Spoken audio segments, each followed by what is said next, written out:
영원한 빛교회는 강남의 중심에 우뚝 솟아 있었다. 거대한 십자가는 낮에는 태양을 반사하고 밤에는 휘황찬란한 빛을 내뿜으며 마치 이 도시의 모든 영혼을 굽어 살피는 듯했다. 강민영 목사는 그 십자가 아래에서 수많은 신도들의 존경과 찬사를 한 몸에 받았다. 그의 설교는 늘 힘이 있었고 그의 미소는 온화했으며 그의 목소리는 수많은 이들의 마음에 평화와 희망을 심어주었다. 사람들은 그를 영적인 지도자이자 시대의 등불이라 칭송했다. 하지만 그 빛이 닿지 않는 그림자 속에는 철저히 외면받고 잊혀진 이들이 존재했다. 주일 아침, 예배가 끝난 후 교회 지하 강당에서는 주간 자선 행사가 열렸다. 강 목사는 흰색 와이셔츠, 소매를 걷어붙이고 직접 국밥을 배식하며 겸손한 모습을 연출했다. 그의 주위에는 사진기자들이 플래시를 터뜨렸고 신도들은 감탄사를 연발했다. 그는 가난한 이웃을 사랑하고 섬기는 진정한 목자의 표상이었다. 어르신, 더 드세요. 영양 보충 잘하셔야죠. 강 목사는 온화한 미소를 지으며 한 노인의 밥그릇에 국밥을 더 퍼주었다. 하지만 그 시선은 카메라를 향해 있었고 그의 눈빛 속에는 피로감과 함께 계산적인 차가움이 스쳐 지나갔다. 마치 이 모든 것이 잘 짜여진 연극이라도 되는 것처럼. 그때 강 목사의 시선이 한쪽 구석에 앉아있는 김순자 할머니에게 닿았다. 허름한 코트 차림의 할머니는 낡은 돋보기를 쓰고 배급받은 국밥을 천천히 드시고 계셨다. 할머니의 국밥 그릇은 다른 이들보다 유난히 양이 적어 보였다. 주방 봉사자들이 고의적으로 적게 준 것인지 아니면 할머니가 스스로 적게 받아가신 것인지 알 수 없었다. 강 목사의 얼굴에서 미소가 사라졌다. 그의 곁을 지키던 비서실장이 눈치껏 다가와 귓속말을 했다. 목사님, 저분은 김순자 권사님입니다. 예전에는 교회 헌금도 많이 하셨는데 요즘은 형편이 어려우셔서 강 목사는 인상을 찌푸렸다. 그는 가난한 이들에게 자선을 베푸는 것은 좋았지만 그들이 자신의 명성에 흠집을 내거나 불편하게 만드는 것은 용납하지 않았다. 특히 과거에 교회의 재정을 좌지우지했던 김순자라는 이름은 그에게 불편한 기억을 떠올리게 했다. 이제는 늙고 병들어 초라해진 모습이 더욱 그랬다. 저분은 왜 저기에 담당자 불러 제대로 챙겨드리라고 했잖아. 강 목사의 목소리에는 불쾌감이 실려 있었다. 그의 지시를 받은 비서실장은 즉시 담당 봉사자를 호출했고 봉사자는 당황한 기색으로 고개를 숙였다. 강 목사는 다시 카메라를 향해 환한 미소를 지으며 다른 노인들에게 덕담을 건넸다. 김순자 할머니를 향한 그의 싸늘한 시선은 마치 존재하지 않는다는 듯 완전히 외면되었다. 그때였다. 김순자 할머니는 천천히 국밥을 드시다가 숟가락을 내려놓았다. 그리고는 주머니에서 꼬깃꼬깃한 봉투 하나를 꺼냈다. 할머니는 그 봉투를 강 목사를 향해 내밀었다. 목사님, 제발, 제 말 좀 들어주세요. 이걸 받아주세요. 할머니의 목소리는 작고 떨렸지만 그 안에는 간절함이 담겨 있었다. 봉투는 낡고 구겨져 있었지만 강 목사는 직감적으로 그 안에 돈이 들어있다는 것을 알 수 있었다. 그는 순간 당황했다. 수많은 카메라 앞에서 이런 상황은 예측하지 못했다. 돈이 없는 노인들이 무언가를 요구하는 것은 익숙했지만 이렇게 불쑥 무언가를 주려 하는 것은 이례적이었다. 할머니, 괜찮습니다. 저희는 드릴 뿐입니다. 괜찮으시니 편하게 드세요. 강 목사는 미소를 지으며 봉투를 받지 않으려 했다. 하지만 할머니는 끈질기게 봉투를 내밀었다. 그녀의 눈빛에는 체념과 함께 묘한 빛이 서려 있었다. 이건 제 마지막입니다. 교회를 위해, 아니, 제 아들을 위해. 목사님, 제발. 할머니의 말에 강 목사의 미세한 표정이 굳어졌다. 아들이라는 단어가 그의 뇌리에 스쳐 지나갔다. 오래전 김순자 할머니에게는 사고로 죽은 아들이 있었다. 그 아들은 강 목사의 친형과도 막역한 사이였다. 불편한 기억들이 파도처럼 밀려왔다. 그는 재빨리 주변을 둘러보았다. 다행히 기자들은 다른 곳에 집중하고 있었다. 강 목사는 조심스럽게 봉투를 받아들었다. 두툼한 봉투 안에는 적지 않은 현금이 들어있음을 손끝으로 느낄 수 있었다. 헌금처럼 보이기는 했으나 그보다 더 절박한 무언가가 담겨있는 듯 했다. 할머니의 눈에는 물기가 어렸다. 목사님, 제 아들이 죽기 전에 목사님께 이걸 꼭 전해달라고. 할머니의 목소리는 더 이상 들리지 않았다. 그녀는 깊은 한숨을 내쉬며 고개를 떨구었다. 강 목사는 애써 무덤덤한 표정으로 봉투를 주머니에 넣었다. 그리고는 비서실장에게 눈짓하여 할머니를 돌보라고 지시했다. 그의 마음속에는 알 수 없는 불안감이 싹트기 시작했다.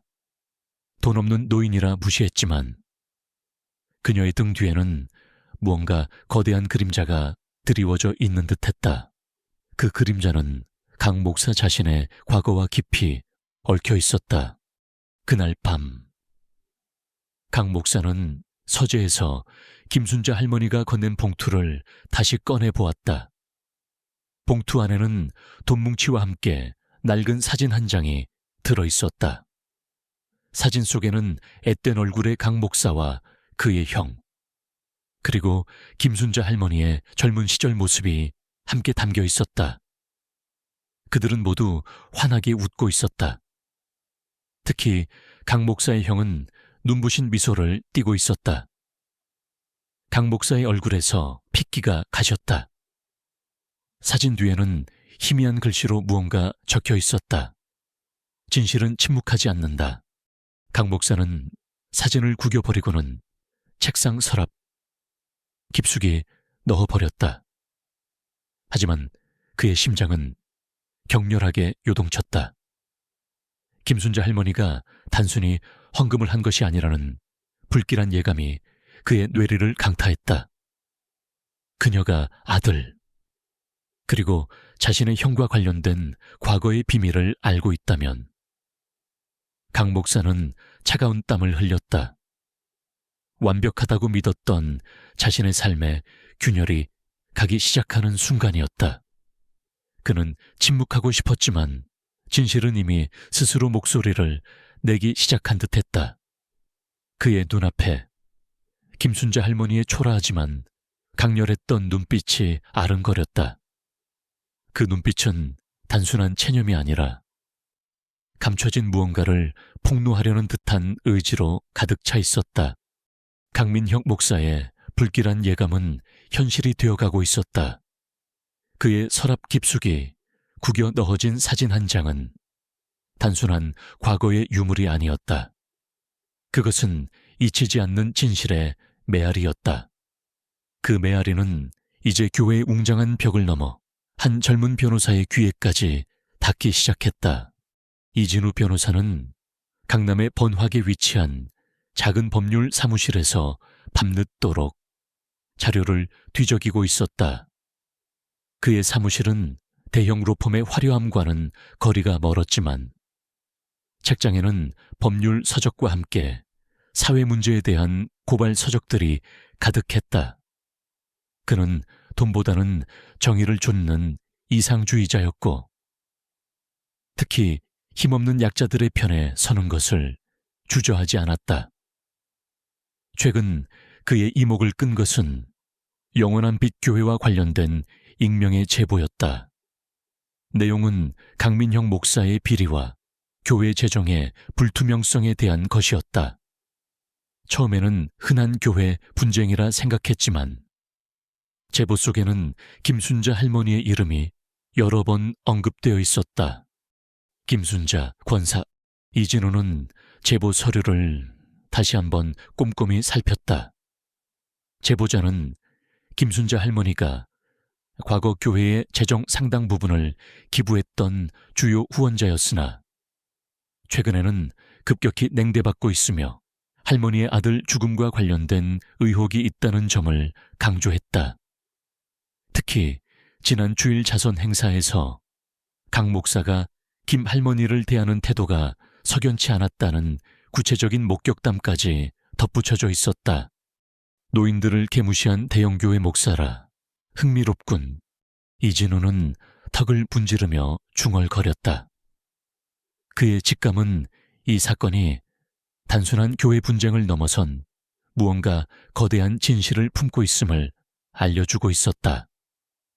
그는 즉시 교회의 재정 상태와 관련된 공개 자료들을 수집하기 시작했다.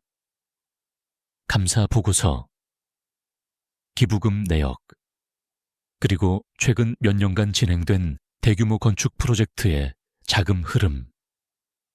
자료를 들여다볼수록 이진우의 미간은 점점 찌푸려졌다. 특히 희망나눔 재단이라는 이름의 자선기금 흐름이 이상했다.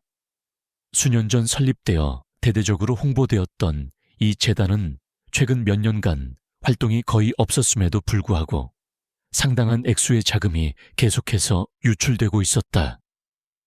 그 자금의 최종 목적지는 불분명했고 몇몇 거래는 페이퍼 컴퍼니를 통한 것으로 의심되었다.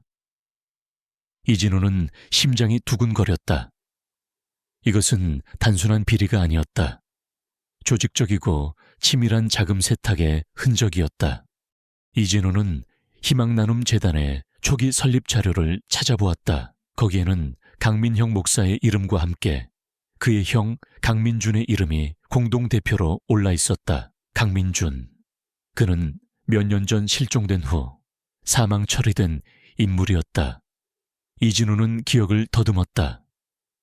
강민준은 촉망받던 젊은 사업가로 한때는 동생인 강민혁보다 더 유명했던 인물이었다.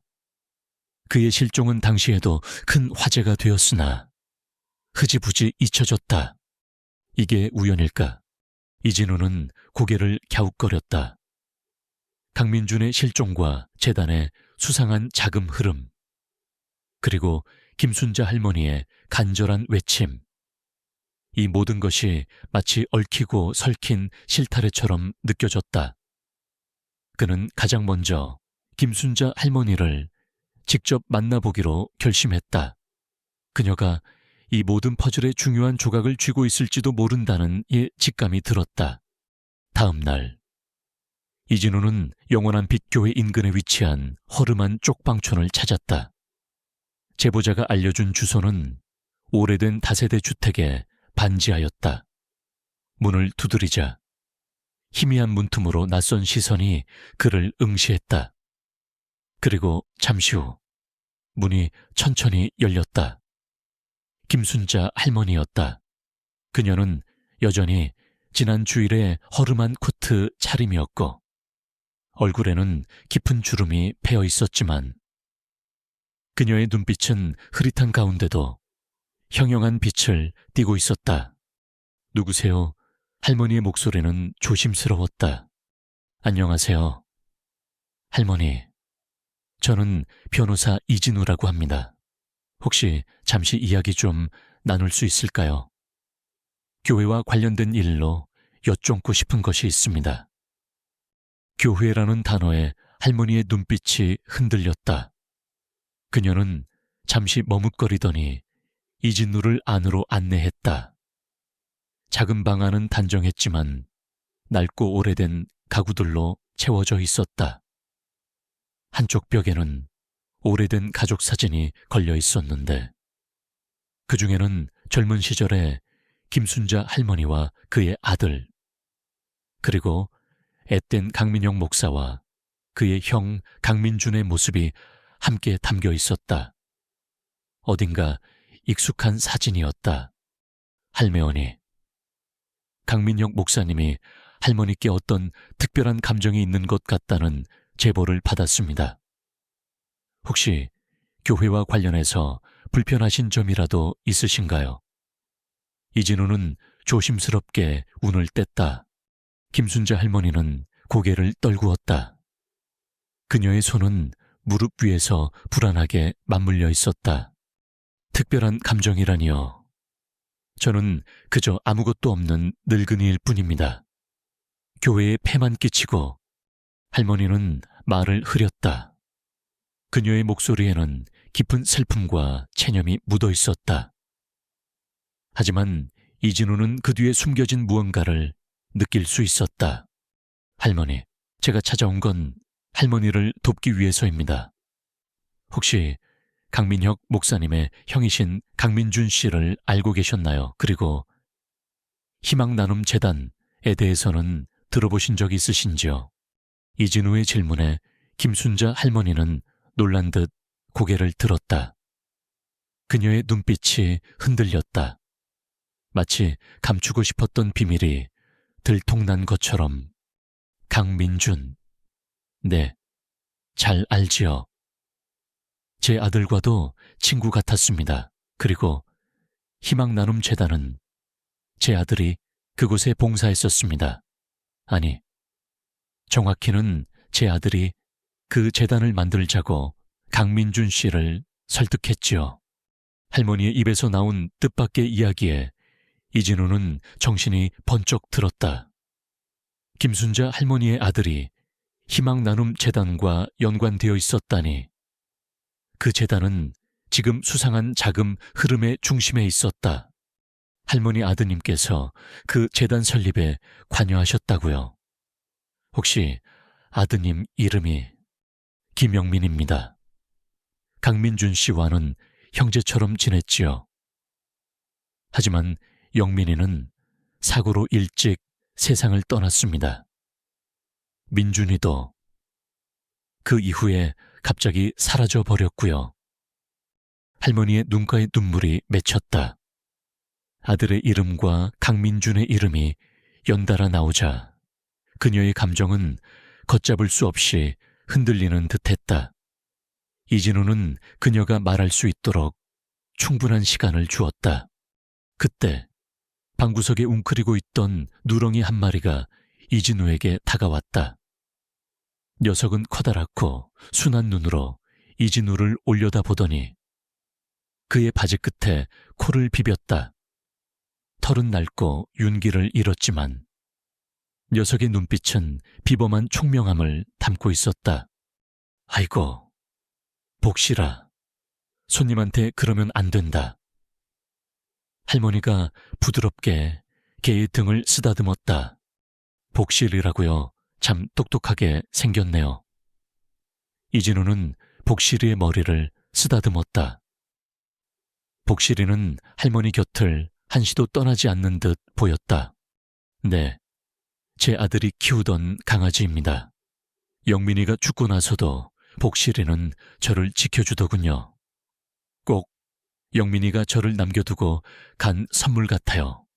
할머니는 복실이를 바라보며 애틋한 미소를 지었다. 복실이는 마치 할머니의 마음을 아는 듯 꼬리를 살랑거렸다. 이진우는 문득 복실이의 목줄에 걸려있는 낡은 인식표를 발견했다. 인식표에는 김영민의 복실이라고 적혀 있었다. 그리고 그 옆에는 희미하게 각인된 숫자들이 있었다. 꽤 복잡한 숫자 배열이었는데 일반적인 전화번호나 주소는 아니었다. 마치 암호처럼 보였다. 이진우는 직감적으로 그 숫자들이 단순한 우연이 아니라고 느꼈다.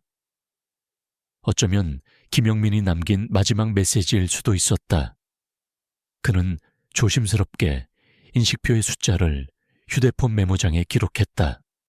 할머니, 아드님께서 남기신 유품 중에 혹시 중요한 문서 같은 건 없었나요? 특히 강민준 씨와 관련되거나 희망나눔재단 관련 서류 같은 거요. 김순자 할머니는 고개를 저었다. 영민이는 유품 같은 걸 남길 만한 처지가 아니었습니다. 가진 거라고는 책 몇 권하고 이 복실이뿐이었지요. 할머니의 말은 이진우의 머릿속에 의문을 남겼다. 재단 설립에 관여했던 인물이 아무런 문서도 남기지 않았을 리 없었다. 혹시 누군가 의도적으로 감춘 것은 아닐까? 이진우는 할머니의 낡은 방과 복실이를 번갈아 보았다. 복실이의 인식표에 새겨진 의문의 숫자들, 그리고 할머니의 눈빛 속에 감춰진 깊은 슬픔과 비밀. 이 모든 것이 거대한 퍼즐의 조각들이었다. 그는 강민혁 목사의 위선과 희망나눔재단의 비리, 그리고 김순자 할머니 아들의 죽음, 강민준의 실종이 모두 하나의 거대한 진실로 연결되어 있음을 확신했다. 그리고 그 진실을 파헤치는 열쇠는 바로 김순자 할머니, 그리고 어쩌면 복실이가 쥐고 있을지도 모른다고 생각했다. 이진우 변호사의 머릿속은 김순자 할머니와 복실이에게서 얻은 단서들로 복잡하게 얽혀 있었다. 김영민의 복실이라는 인식표에 새겨진 의문의 숫자들은 단순한 유품이 아니었다. 그것은 마치 오래된 지도가 숨겨진 보물을 가리키듯 잊혀진 진실의 길목을 알려주는 이정표처럼 느껴졌다. 그는 사무실로 돌아오자마자 그 숫자들의 의미를 파헤치기 시작했다. 처음에는 전화번호나 계좌번호를 조합해 보았지만 아무런 결과도 얻지 못했다. 이진우는 숫자들이 단순한 나열이 아님을 직감했다. 어쩌면 특정 장소를 나타내는 좌표이거나 특정 날짜를 암시하는 것일 수도 있었다.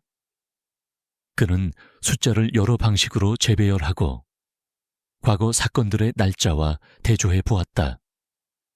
밤늦도록 모니터 불빛 아래에서 씨름하던 그는 문득 오래된 신문기사 하나를 떠올렸다. 강민영 목사의 형인 강민준이 실종되기 직전, 그가 마지막으로 목격된 장소에 대한 보도였다.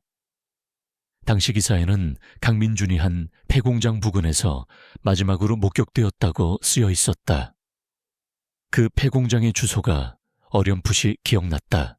이진우는 재빨리 검색 엔진에 폐공장 주소를 입력했다.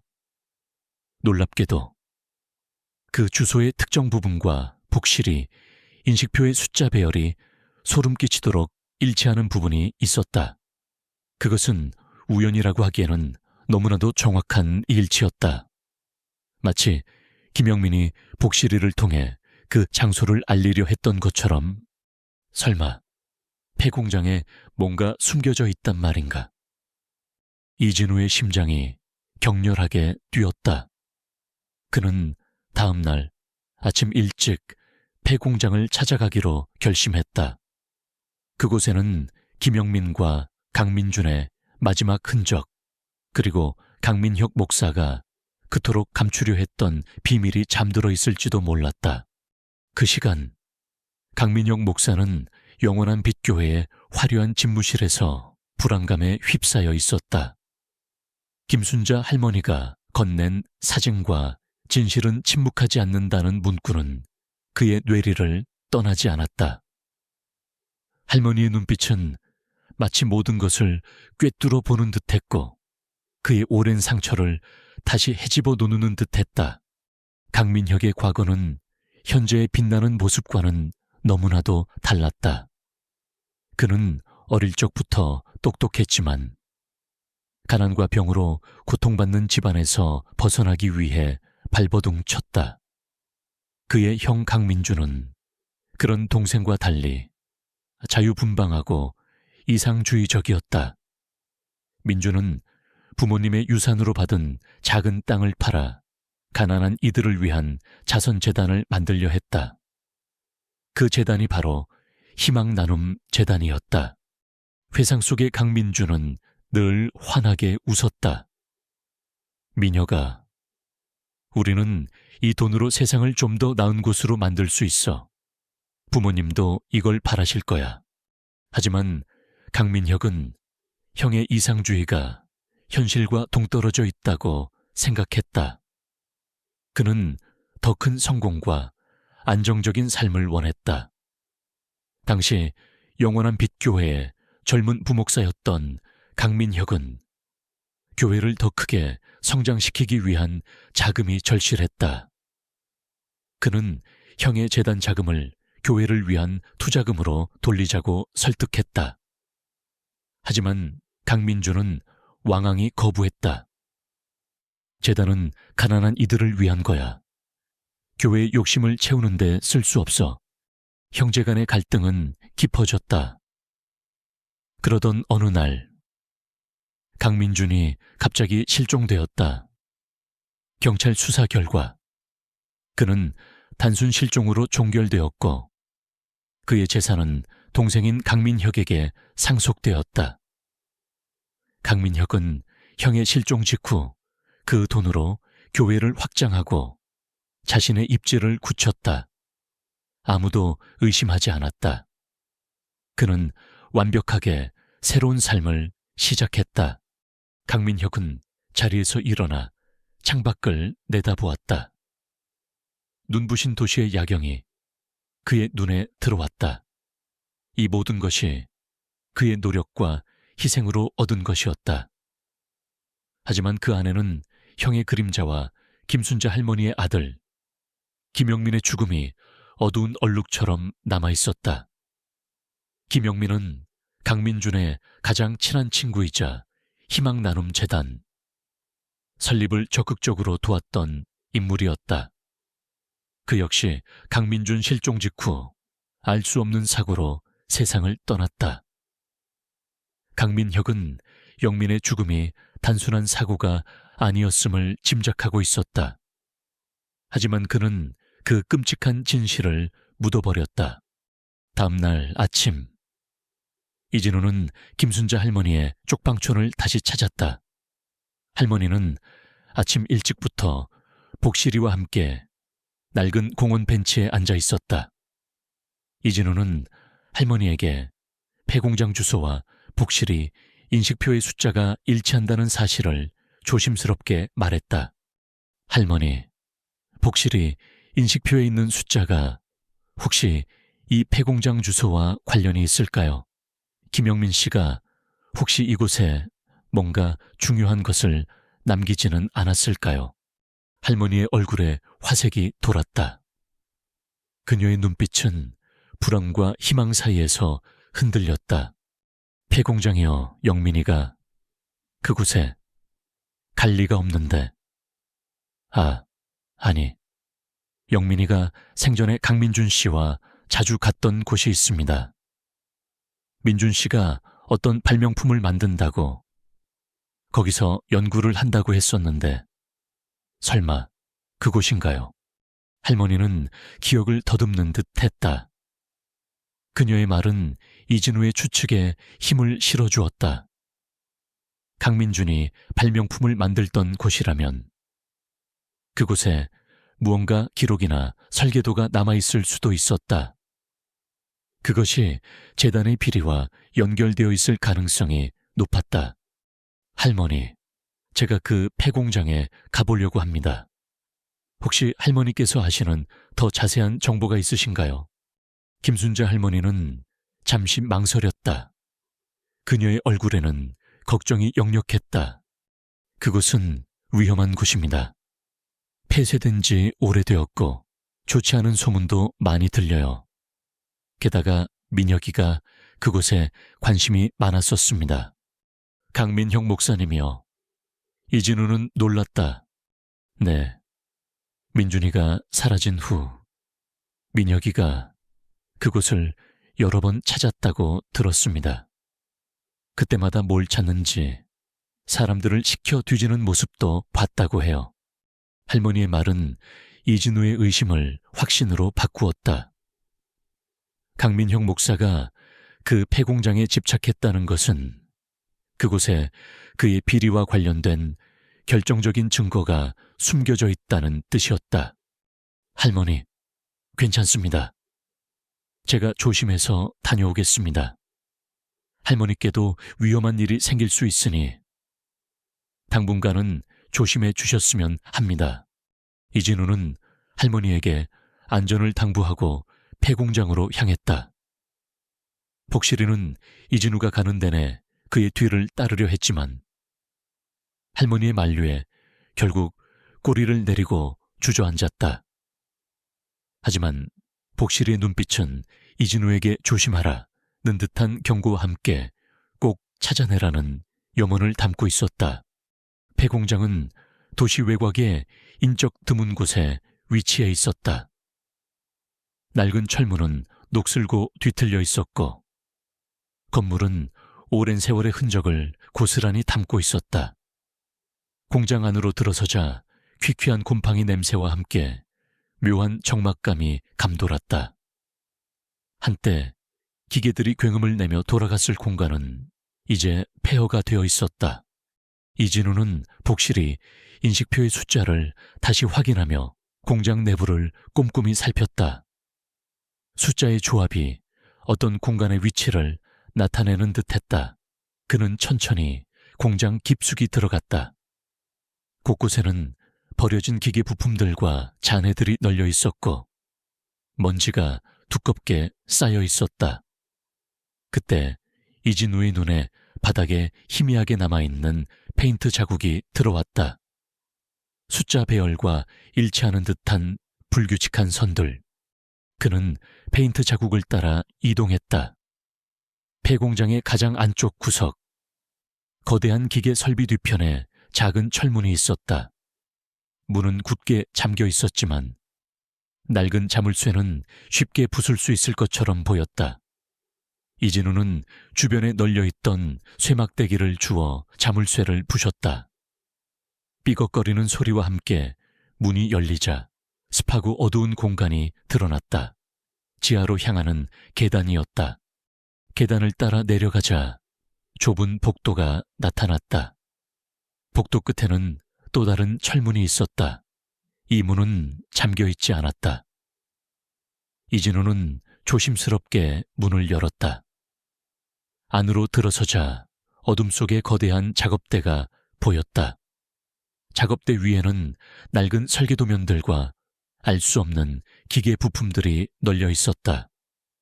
강민준이 만들던 발명품과 관련된 것들이 분명했다. 이진우는 손전등을 비춰 작업대 위를 살폈다. 그때 그의 시선이 한쪽 구석에 놓인 낡은 나무 상자에 멈췄다. 상자 위에는 먼지가 두껍게 쌓여 있었지만 뚜껑에는 희망나눔 재단이라는 글자가 희미하게 새겨져 있었다. 그는 조심스럽게 상자를 열었다.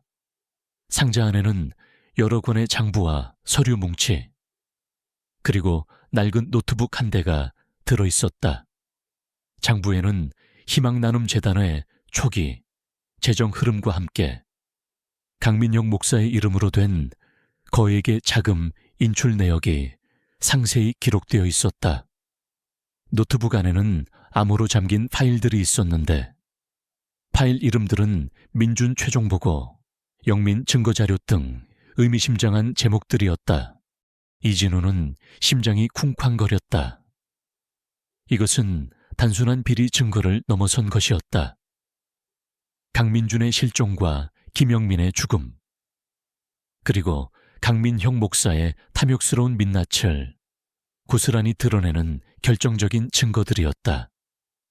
특히 영민 증거자료라는 파일이 그의 눈길을 사로잡았다. 김영민이 죽기 전에 이 모든 진실을 기록해 두었을지도 모른다는 섬뜩한 예감이 들었다. 이진우는 모든 증거들을 조심스럽게 챙겼다.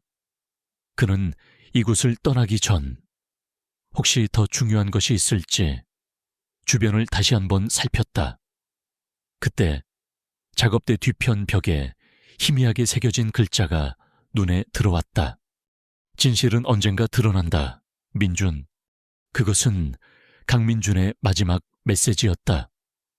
그리고 그 메시지는 강민형 목사가 김순자 할머니에게 받은 사진 뒤에 쓰여 있던 문구와 놀랍도록 일치했다.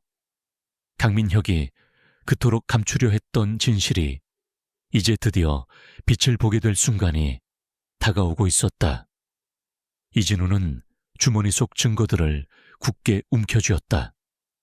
그는 이 모든 것을 세상에 밝힐 준비가 되어 있었다. 폐공장 지하에서 발견된 증거들은 이진우 변호사의 손에 들려진 채 무거운 침묵을 지키고 있었다. 낡은 장부, 김영민의 유품인 노트북, 그리고 강민준의 마지막 메시지. 이 모든 것은 강민형 목사의 완벽한 가면 뒤에 숨겨진 추악한 진실을 만천에 드러낼 결정적인 단서들이었다. 이진우는 조심스럽게 모든 것을 챙겨 폐공장을 빠져나왔다. 그의 심장은 격렬하게 뛰었지만 그의 표정은 비장한 결의로 가득 차 있었다. 하지만 진실을 밝히는 길은 언제나 험난한 법. 이진우가 폐공장을 나서는 순간 인기척 없는 곳에서 그를 지켜보는 시선이 있었다. 강민영 목사가 심어놓은 정보원이었다. 강 목사는 김순자 할머니가 자신에게 보인 태도와 이진우 변호사의 등장을 심상치 않게 여겼다. 그는 불안감에 휩싸여 할머니와 이진우의 동향을 파악하기 위해 사람을 붙여 놓았던 것이다. 정보원은 이진우가 폐공장에 들어서는 것을 보고 즉시 강 목사에게 보고했다. 폐공장이요, 그곳에 대체 뭐가 있다고? 강민혁 목사의 얼굴은 창백해졌다. 그는 직감적으로 이진우가 그곳에서 무언가를 발견했음을 알아차렸다. 형의 마지막 흔적과 김영민의 죽음, 그리고 재단의 비리가 모두 연결된 곳. 그곳은 강민혁에게 영원히 묻어두고 싶었던 과거의 무덤이었다. 그는 다급하게 비서실장을 호출했다. 이진우 변호사에게 당장 연락해 적당한 액수를 제시하고 그가 가진 모든 것을 넘기도록 해 필요하다면 강경한 방법도 불사한다. 강 목사의 목소리에는 냉기가 서려 있었다. 그의 눈빛은 더 이상 자비롭던 목사의 것이 아니었다. 탐욕과 불안에 사로잡힌 잔인한 사업가의 눈빛이었다. 그는 자신의 왕국을 지키기 위해서라면 어떤 악행도 서슴지 않을 준비가 되어 있었다. 이진우는 사무실로 돌아오자마자 노트북에 암호를 풀기 시작했다. 여러 번의 시도 끝에 김영민과 강민준의 생일, 그리고 희망나눔 재단 설립일 등을 조합한 결과 마침내 암호가 풀렸다. 노트북 안에는 충격적인 내용들이 담겨 있었다. 가장 먼저 눈에 띈 것은 민준 최종보고라는 이름의 영상 파일이었다. 재생 버튼을 누르자 화면에는 앳된 강민준이 등장했다. 그는 작업복 차림으로 카메라를 향해 무언가를 설명하고 있었다. 그의 뒤로는 폐공장 지하의 기계들과 설계도면들이 보였다. 강민준은 자신이 개발한 초소형 에너지 효율 장치에 대해 설명하고 있었다. 그것은 놀라울 정도로 혁신적인 기술이었고 성공한다면 전 세계 에너지 시장을 뒤바꿀 만한 잠재력을 가지고 있었다. 이 기술은 희망나눔 재단의 자산이 될 겁니다. 이 기술로 얻은 수익은 전액 소외된 이웃을 위해 쓰일 거예요. 강민준의 목소리에는 확신과 희망이 가득했다. 그때 화면 속 강민준의 뒤로 강민형 목사의 모습이 희미하게 스쳐 지나갔다. 젊은 시절의 강민혁은 형의 발명품에 깊은 관심을 보이는 듯 했지만 그의 눈빛 속에는 형에 대한 미묘한 질투와 탐욕이 섞여 있었다. 영상은 강민혁이 강민준에게 재단의 자금을 교회의 건축기금으로 사용하자고 제안하는 대화로 이어졌다. 강민준은 단호히 거절했고 두 형제 사이에 언성이 높아졌다. 영상은 갑작스럽게 끊겼다. 이진우는 심장이 내려앉는 기분이었다. 이 영상은 강민혁이 형의 발명품을 탐냈고 재단 자금을 유용하려 했음을 보여주는 결정적인 증거였다. 그리고 강민준의 실종이 이와 무관하지 않다는 강력한 암시였다. 다음으로 이진우는 영민 증거자료 파일을 열었다. 그 안에는 김영민이 남긴 일기 형식의 기록과 녹취 파일들이 들어있었다. 김영민은 강민준 실종 직전 형제가 심하게 다투는 것을 목격했으며 강민혁이 강민준의 발명품과 재단 자금에 대해 집착하는 것을 보았다고 기록했다. 특히 충격적인 것은 김영민이 우연히 강민혁이 누군가와 통화하는 내용을 엿들었는데 그 내용은 강민준의 발명품을 강탈하고 재단을 장악하려는 계획에 대한 것이었다. 김영민은 자신이 이 모든 것을 기록하고 있다는 것을 강민혁에게 들킬까 두려워하고 있었다. 녹취 파일 중 하나에는 김영민의 마지막 목소리가 담겨 있었다. 그는 떨리는 목소리로 강민혁 목사님,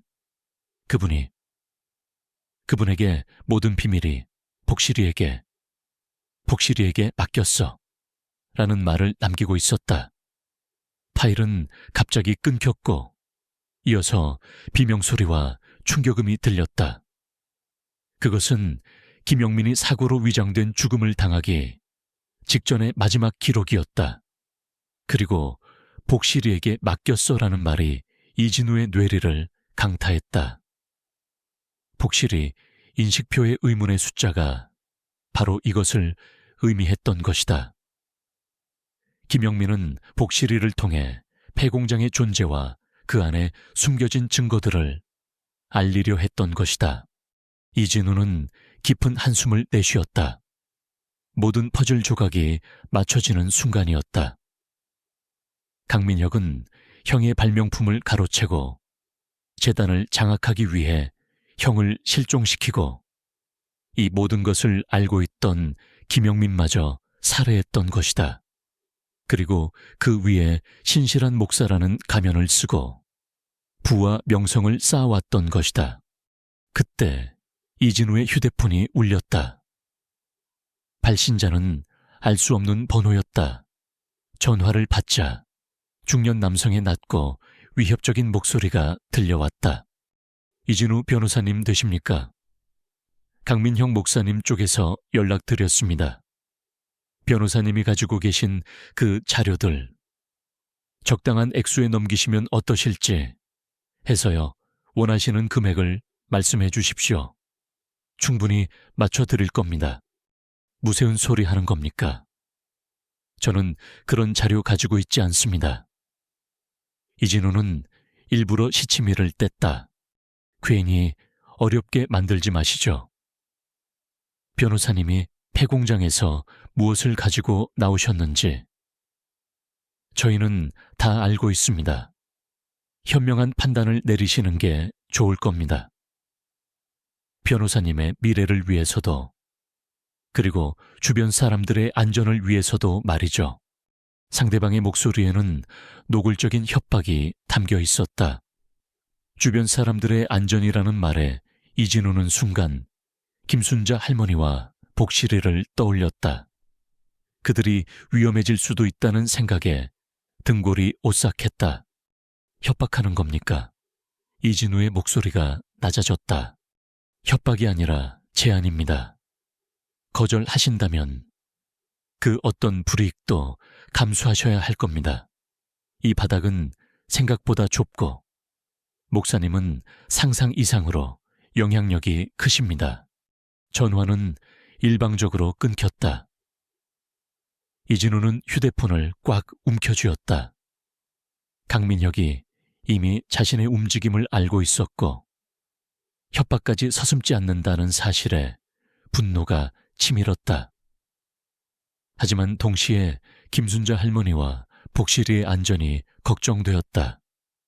그는 그들이 강민혁의 소나귀에 넘어가지 않도록 보호해야 했다. 이진우는 즉시 김순자 할머니에게 연락하려 했지만 문득 망설였다. 지금 전화하면 오히려 강민혁 측에 할머니의 위치를 노출시킬 수도 있었다.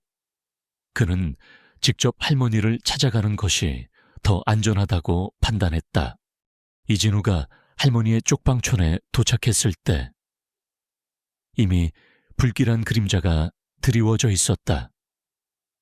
할머니의 낡은 대문이 활짝 열려 있었고 안에서는 무언가 부서지는 소리가 들렸다. 이진우는 직감적으로 위험을 감지하고 조심스럽게 안으로 들어섰다. 방 안은 아수라장이 되어 있었다. 가구들이 쓰러져 있고 물건들이 어지럽게 널려 있었다. 그리고 강민혁 측 사람들이 할머니의 방을 뒤지고 있었다. 그들은 김영민이 남긴 다른 증거들을 찾고 있는 듯했다. 할머니 괜찮으세요? 이진우가 소리쳤다.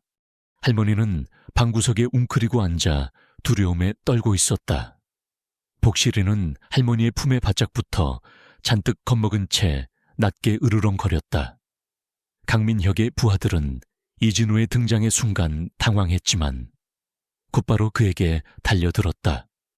이거 애놔 뭐 하는 짓들이야. 이진우는 격렬하게 저항했지만 수적 열세에 밀려 제압당했다. 그때 부하 중 한 명이 할머니의 손목을 잡고 강제로 일으켜 세우려 했다. 이 노인네가 뭔가를 숨기고 있어. 제대로 뒤져봐. 이런 무례한 짓을 당장 할머니에게서 손 떼. 이진우는 분노에 차서 소리쳤다. 할머니는 눈물을 글썽이며 불안하게 주변을 살폈다. 그 순간 복실이가 갑자기 맹렬하게 짖기 시작했다.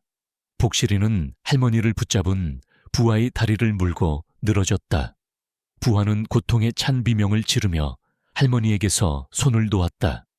이 틈을 타 이진우는 몸을 날려 부하들을 밀쳐내고 할머니와 복실이를 보호했다. 그는 재빨리 할머니의 손을 잡고 방 밖으로 뛰쳐나왔다. 할머니, 제발 이쪽으로 오세요.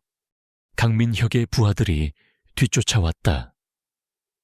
이진우는 필사적으로 할머니와 복실이를 데리고 골목을 내달렸다. 좁고 복잡한 쪽방촌 골목은 그들에게 일시적인 은신처가 되어 주었다. 그들은 가까스로 부하들의 추격을 따돌리고 안전한 곳으로 몸을 숨겼다. 할머니는 숨을 헐떡이며 이진우를 바라보았다. 미안합니다. 나 때문에. 아닙니다. 할머니, 제가 더 위험에 빠뜨린 것 같네요. 이제 강민혁 목사가 모든 걸 알고 있습니다. 우리에겐 시간이 없습니다. 이 모든 진실을 세상에 알려야 합니다. 이진우는 할머니의 손에 들려있던 낡은 배낭을 발견했다. 할머니는 그 배낭을 꽉 움켜쥐고 있었다. 이게 영민이가 마지막으로 남긴 유일한 물건입니다. 그리고 이걸 지키기 위해 제가 버티고 있는 겁니다. 할머니의 눈빛이 흔들렸다. 이진우는 직감했다. 배낭 안에 김영민이 남긴 또 다른, 어쩌면 더 결정적인 증거가 들어있을지도 모른다고. 강민혁이 그토록 찾으려 했던 것이 바로 이것일 수도 있었다. 그는 할머니의 손을 굳게 잡았다. 이제 그들은 혼자가 아니었다. 공통의 목표, 즉 억울하게 죽은 영혼들의 진실을 밝히고 강민혁의 위선을 폭로하는 것이 그들을 묶어주고 있었다. 그리고 복실이는 그들의 든든한 수호자이자 잊혀진 기억의 증인이었다. 이진우 변호사와 김순자 할머니는 강민혁의 추격자들을 따돌리고 낡은 여관에 몸을 숨겼다. 여관방은 좁고 습했지만 그들에게는 잠시 숨을 돌릴 수 있는 유일한 안식처였다. 복실이는 할머니의 품에 안겨 긴장했던 몸을 풀고 이진우를 경계하듯 응시했다. 이진우는 할머니의 낡은 배낭을 바라보았다. 그 안에는 김영민이 남긴 또 다른 증거가 있을 것이라는 확신이 들었다. 할머니, 괜찮으세요? 배낭 안에 뭐가 들어있는지 볼 수 있을까요? 이진우는 조심스럽게 물었다. 김순자 할머니는 고개를 끄덕였다. 그녀의 얼굴에는 여전히 피로와 두려움이 역력했지만 그 안에 단단한 결의가 비쳤다. 네, 영민이가 남긴 마지막 선물입니다. 영민이가 죽기 전에 저한테 이걸 꼭 지켜달라고 했어요. 언젠가 이 모든 게 밝혀질 거라고. 할머니는 떨리는 손으로 배낭의 지퍼를 열었다. 배낭 안에는 낡은 옷가지와 함께 작은 나무 상자가 들어있었다. 상자는 겉으로 보기에는 평범했지만 오래된 나무에서 나는 특유의 향기가 났다. 할머니는 조심스럽게 상자를 꺼내 이진우에게 건넸다.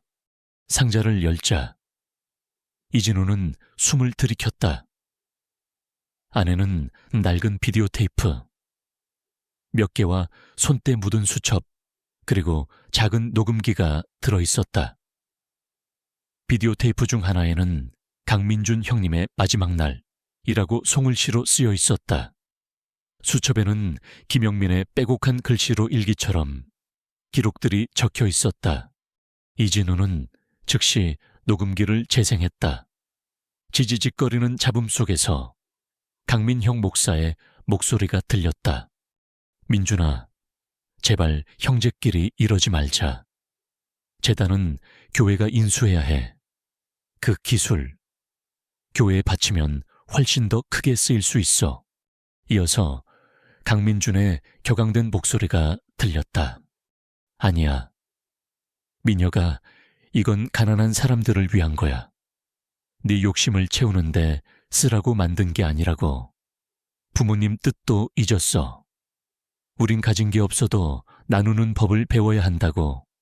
그리고 두 사람의 격렬한 다툼 소리가 이어졌다. 그 후 강민준의 비명과 함께 무언가 둔탁한 소리가 들렸다. 녹음은 거기서 끊겼다. 이진우의 심장은 얼어붙는 듯했다. 이것은 김영민이 숨겨놓은 녹취록이었다. 강민준이 실종되던 그날, 폐공장에서 벌어졌던 끔찍한 사건의 증거였다. 강민혁이 형을 해치고 그의 기술과 재산을 가로챘다는 것을 명백히 보여주는 증거였다. 이진우는 수첩을 펼쳤다. 김영민은 강민준이 쓰러진 후 강민혁이 재단의 모든 자료를 강탈하고 공장 지하에 숨겨진 비밀 공간의 존재까지 확인하는 것을 목격했다고 기록했다. 김영민은 강민혁이 형의 죽음을 위장하고 모든 증거를 인멸하려 하는 것을 보았다. 두려움에 떨면서도 김영민은 이 모든 것을 기록하고 녹음했다. 그는 자신의 목숨이 위태로움을 직감하고 이 모든 자료들을 어머니인 김순자 할머니에게 맡겼던 것이다. 할머니, 이 모든 게 강민형 목사가 형을 살해하고 꾸민 일이에요. 이진우의 목소리가 떨렸다. 김순자 할머니는 이미 알고 있었다는 듯 고개를 끄덕였다. 그녀의 눈에는 체념과 함께 깊은 슬픔이 서려 있었다. 네, 영민이가 제 아들이 저한테 다 이야기해줬어요. 자기가 이걸 들키면 위험해질 거라고. 그래서 저보고 이걸 꼭 지켜달라고 했어요. 언젠가는 진실이 밝혀질 거라고. 그녀는 눈물을 흘렸다. 아들의 마지막 부탁을 지키기 위해 지난 세월 동안 얼마나 많은 고통과 압박을 견뎌왔을까. 이진우는 할머니의 손을 잡았다. 그의 마음속에 뜨거운 분노와 함께 할머니에 대한 연민이 솟구쳤다. 할머니, 이제 이 모든 걸 세상에 알려야 합니다. 더 이상 강민영 목사가 위선을 떨며 무고한 사람들을 속이게 내버려 둘 수 없어요. 그때 여관 문을 두드리는 소리가 들렸다. 쿵, 쿵, 쿵. 불길한 소리였다. 이진우와 할머니는 순간 얼어붙었다. 강민혁의 부하들이었다. 그들은 김순자 할머니의 쪽방촌에서 아무것도 찾지 못하자 이진우의 행적을 추적하여 이곳까지 쫓아온 것이 분명했다. 문 열어 이진우 변호사 안에 있는 거 다 알아. 밖에서 거친 목소리가 들렸다. 복실이는 으르렁거리며 문을 향해 날카롭게 짖었다.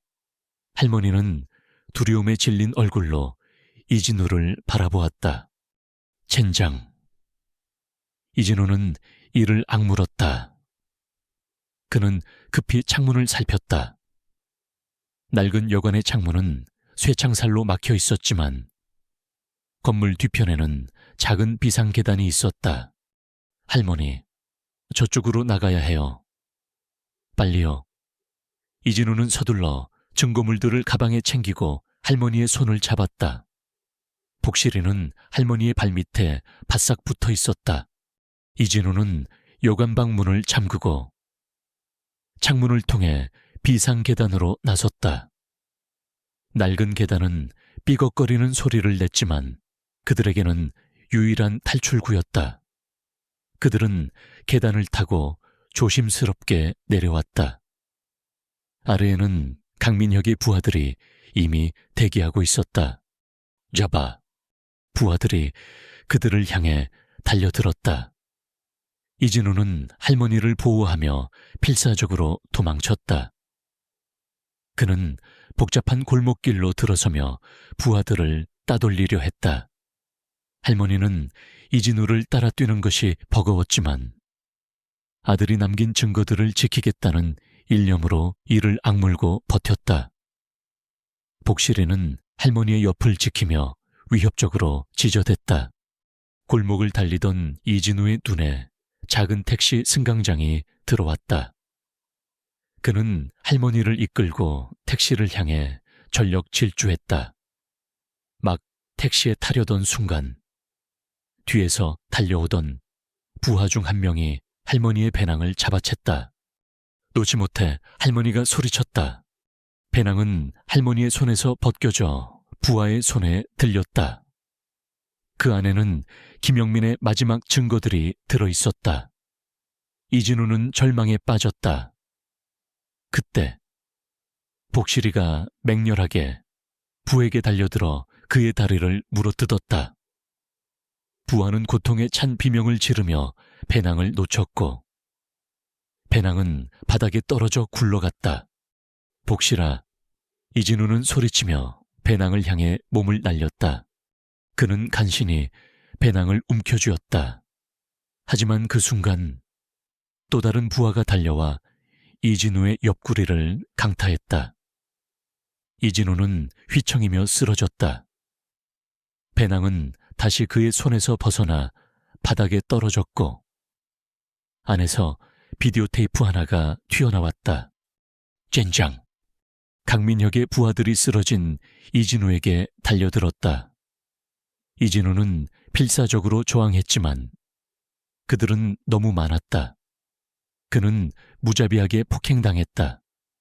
할머니는 울부짖으며 이진우를 지키려 했지만 그녀의 연약한 몸으로는 아무것도 할 수 없었다. 복실이는 부하들 주위를 맴돌며 미친 듯이 지저댔다. 그때 멀리서 경찰차 사이렌 소리가 들려왔다. 강민혁의 부하들은 당황한 듯 서로를 바라보았다. 아마도 여관 주인이 소리를 듣고 신고한 모양이었다. 젠장, 도망쳐.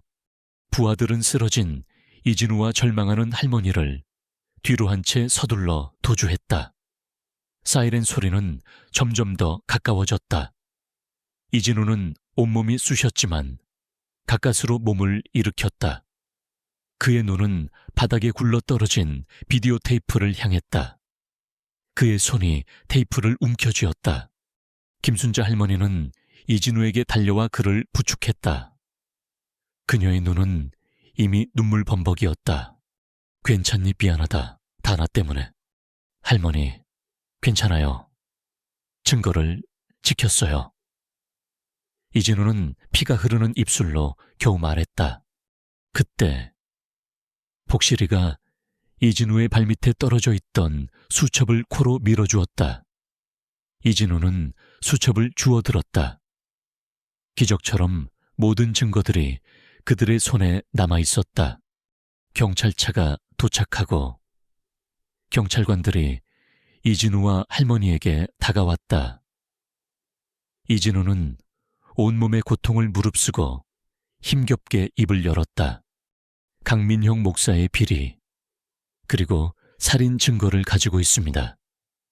그의 말은 경찰관들을 놀라게 했다. 그들은 곧바로 이진우와 할머니를 병원으로 옮기고 사건 경위를 조사하기 시작했다. 이진우는 병실에서 김순자 할머니와 복실이를 번갈아 보았다. 그들은 함께 지옥 같은 시간을 견뎌냈다. 강민혁은 모든 것을 잃은 줄 알았던 노인들을 무시했지만 그 노인들이 바로 자신의 파멸을 불러올 줄은 꿈에도 몰랐을 것이다. 진실은 이제 감춰질 수 없는 거대한 파도가 되어 강민혁을 향해 밀려오고 있었다. 그리고 그 파도 속에는 억울하게 죽어간 영혼들의 절규와 김순자 할머니의 기나긴 기다림, 그리고 이진우의 굳건한 정의감이 함께 실려 있었다. 이제 세상은 강민형 목사의 진짜 얼굴을 보게 될 것이다. 이진우 변호사와 김순자 할머니는 병원 응급실에서 경찰의 조사를 받았다. 이진우는 온몸의 통증에도 불구하고 강민형 목사의 비리와 살인에 대한 모든 증거를 상세히 설명했다.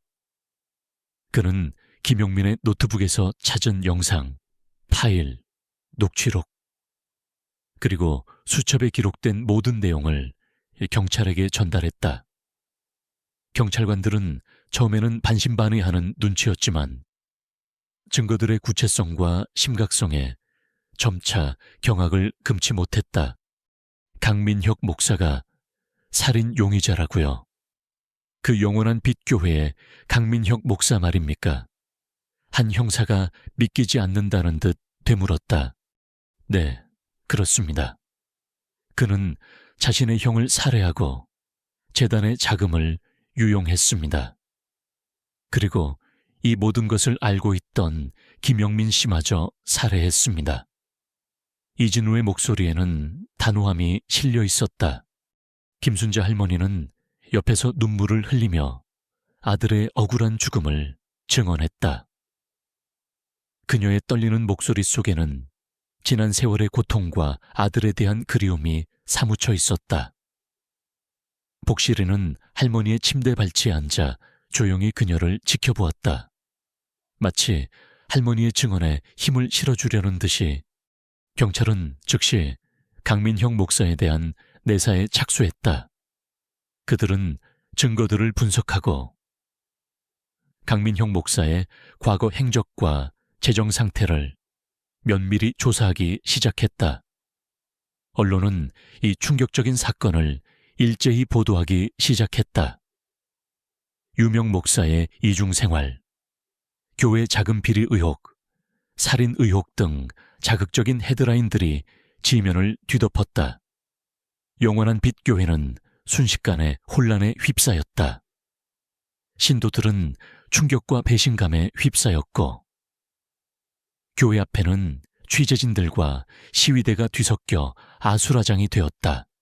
강민혁 목사는 처음에는 모든 의혹을 부인하며 기자회견을 열었다. 그는 자신에게 쏟아지는 비난을 사탄의 공격기라 규정하며 자신은 음의 세력의 희생양이라고 주장했다. 그의 설득력 있는 연설과 눈물 연기는 일부 신도들에게는 통했지만 이미 드러난 증거들 앞에서는 무력했다. 저는 결백합니다.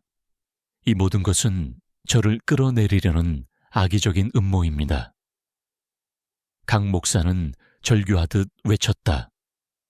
그의 얼굴에는 불안감이 역력했지만 겉으로는 침착함을 유지하려 애썼다.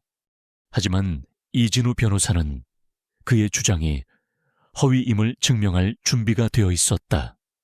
그는 경찰과 협력하여 강민혁 목사가 재단의 자금을 유용하고 페이퍼 컴퍼니를 통해 돈 세탁을 한 증거들을 추가로 공개했다. 특히 강민혁 목사가 개인적으로 운영하는 자선단체가 사실은 유령 단체였으며 이 단체를 통해 거액의 돈이 빼돌려졌다는 사실이 드러나자 신도들의 분노는 극에 달했다.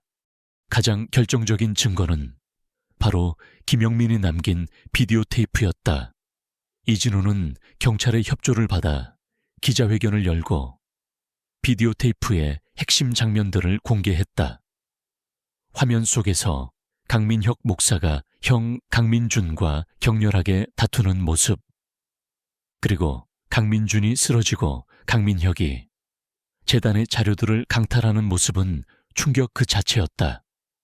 이진우는 녹취록과 수첩의 내용까지 덧붙여 강민혁 목사가 형을 살해하고 이 사실을 은폐하기 위해 김영민마저 살해했음을 주장했다.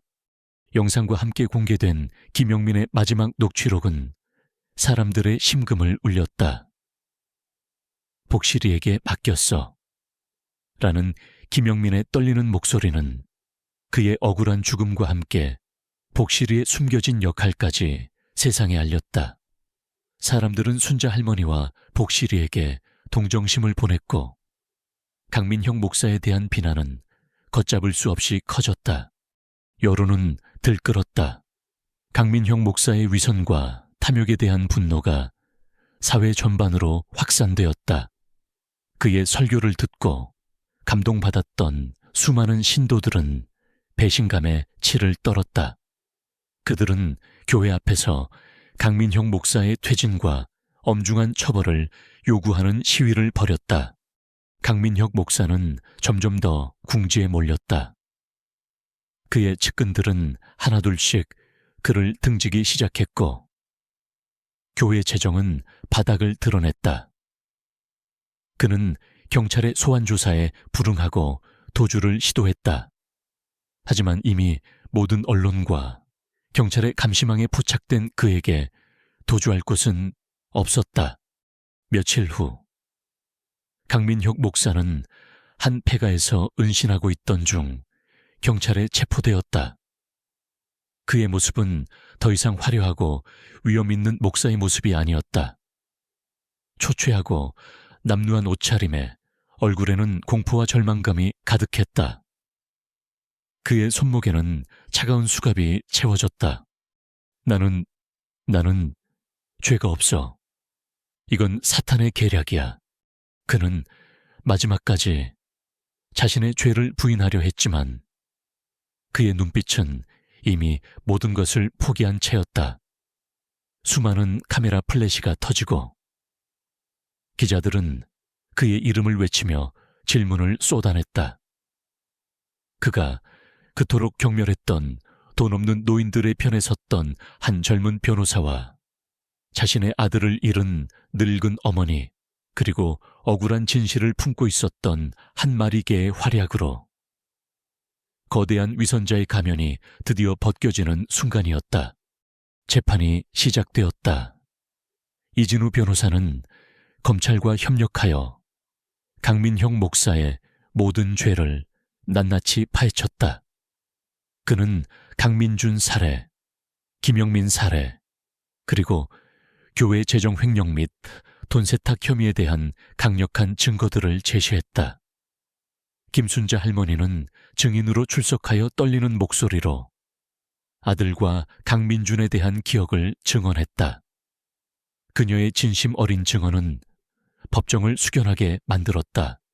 강민형 목사는 재판 내내 침묵하거나 모든 것을 부인하려 했지만 그의 거짓말은 증거들 앞에서 무력했다. 특히 김영민이 남긴 녹취록에서 강민혁의 목소리가 명확히 확인되면서 그의 유죄는 더욱 확실해졌다. 마지막 변론에서 이진우 변호사는 힘주어 말했다. 피고인 강민혁은 신도들의 믿음과 사랑을 이용하여 자신의 탐욕을 채웠습니다. 그는 자신의 형을 살해하고 그 진실을 알고 있는 무고한 생명까지 앗아갔습니다. 이 사건은 단순한 살인 사건이 아니라 인간의 탐욕이 어디까지 갈 수 있는지를 보여주는 비극입니다. 돈 없고 약한 노인들을 무시하고 짓밟았던 그의 행위는 결코 용서받을 수 없습니다. 법의 심판으로 억울하게 죽어간 영혼들의 한을 풀어주십시오. 이진우의 변론은 법정 전체를 감동시켰다. 방청석에서는 울음소리가 터져나왔다. 강민형 목사는 고개를 떨구었다.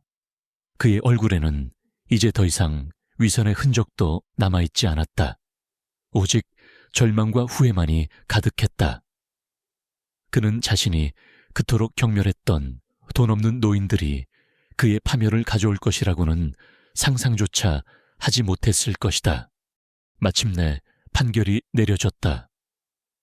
강민혁 목사는 살인, 재정 횡령, 돈 세탁 등의 혐의로 유죄를 선고받고 중형에 처해졌다. 법정은 침묵했고 이내 방청석에서 작은 탄성이 터져나왔다. 강민형 목사는 차가운 표정으로 판결을 받아들였다. 그의 몰락은 그가 쌓아 올린 모든 거짓과 탐욕의 대가였다. 공의가 실현되는 순간이었다. 김순자 할머니는 눈물을 닦았다. 아들의 한이 드디어 풀리는 것 같았다. 강민혁 목사의 몰락은 단순한 한 개인의 파멸이 아니었다. 그것은 거대한 위선과 탐욕의 시대에 대한 경고이자 잊혀진 진실이 결국 빛을 발한다는 것을 보여주는 증명이었다. 법정의 판결이 내려진 후 김순자 할머니는 이진우 변호사와 함께 병원을 나섰다. 그녀의 발걸음은 한결 가벼워 보였다. 복실이는 할머니의 곁에서 꼬리를 흔들며 그녀의 얼굴을 올려다보았다. 마치 이제 괜찮다고 말하는 듯이. 변호사님, 정말 감사합니다. 영민이의 한을 풀어주셔서. 할머니의 목소리는 흐느꼈지만 그 안에는 깊은 감사가 담겨 있었다. 할머니, 고맙다는 말씀은 제가 드려야죠. 할머니께서 용기 내어 진실을 밝혀주셨기에 가능한 일이었습니다. 그리고 영민 씨의 용기가 아니었다면 이 모든 것은 영원히 묻혔을 겁니다. 이진우는 할머니의 손을 굳게 잡았다. 그의 얼굴에는 만족감과 함께 비장한 책임감이 서려 있었다. 강민형 목사의 재판이 끝났다고 해서 모든 것이 끝난 것은 아니었다. 이제 새로운 시작이 필요했다. 강민혁 목사가 지배했던 영원한 빛 교회는 그의 몰락과 함께 깊은 상처를 입었다. 신도들은 충격과 배신감에 휩싸였고 교회의 명성은 바닥으로 떨어졌다. 그러나 이진우와 김순자 할머니는 이 상황을 새로운 희망의 씨앗으로 만들기로 결정했다. 강민혁이 유용했던 희망나눔재단의 남은 자금과 그가 불법적으로 축적했던 재산 중 일부가 국고로 환수되어 공익을 위해 사용될 수 있게 되었다. 이진우는 할머니와 함께 이 재산을 투명하고 올바르게 운영할 새로운 재단을 설립하기로 했다. 할머니, 희망나눔재단의 이름은 영민 씨와 민준 씨의 뜻을 기리기 위해 그대로 사용하는 게 어떻겠습니까? 이진우가 제안했다. 네, 영민이도 분명 기뻐할 겁니다. 이 재단이 이제는 진짜 희망을 나누는 곳이 되었으면 좋겠어요. 할머니의 눈빛에 새로운 빛이 감돌았다. 새롭게 출범한 희망나눔재단은 투명하고 공정한 운영을 최우선으로 삼았다.